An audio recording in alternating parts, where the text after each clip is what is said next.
Ketika bom yang telah melanda Hiroshima, bom nuklir pertama yang ditakuti oleh seluruh dunia adalah kalau terjadinya perang nuklir. Ya, terjadi perang nuklir. Ketika nuklir itu pertama kali ada di Jepang, maka pemerintah Jepang atau orang-orang di sana beranggapan bahwa Jepang game over dan lain sebagainya.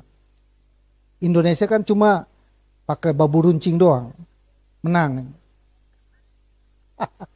350 tahun dijajah oleh Belanda. Menurut cerita, konon katanya.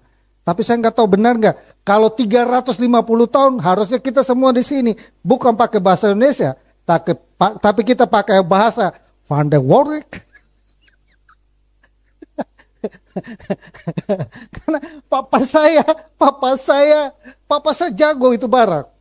Sampai ke anaknya nggak diajarin. Dulu saya didongengin, janjiin pakai bahasa gitu sudah, bahasa Belanda. 350 tahun. Tapi nggak ada di sini kita kira-kira ada yang ngerti bahasa Belanda kah? Nggak kan? Dan menurut Menteri Kebudayaan, Bapak Fadlizon. Halo Pak Fadlizon.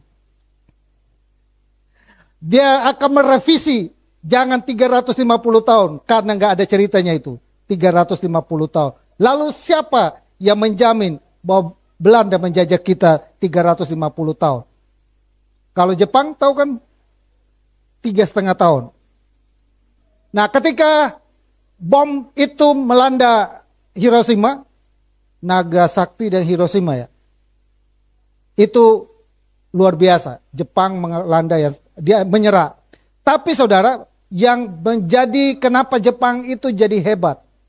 Kenapa Jepang itu jadi negara di Asia yang superpower? Kenapa? Sampai kita datang ke sini pakai peralatan Jepang semua. Naik mobil kan Toyota. Ya dong? Avanza. Singa, Sigra, kuda, laut, apa segala. Itu produk apa? AC kita di rumah semua, produknya itu barak. Kenapa demikian? Karena saudara, seharusnya negara ini negara gagal. Karena negara kecil. Tapi itu negara kenapa dia begitu superpower? Karena waktu terjadi keadaan demikian, Perdana Menterinya kumpulkanlah orang-orang yang punya harapan. Yang masih mau hidup di negeri ini, yang masih mau berjuang bersama, kumpulkan mereka. Dan dikumpulin semua orang-orang yang punya harapan. Lalu dia mengajarkan mereka bagaimana kita harus bangkit. Bagaimana caranya supaya kita bangkit kembali. Karena hanya orang yang punya pengharapan itu yang bisa berkata, kita bisa.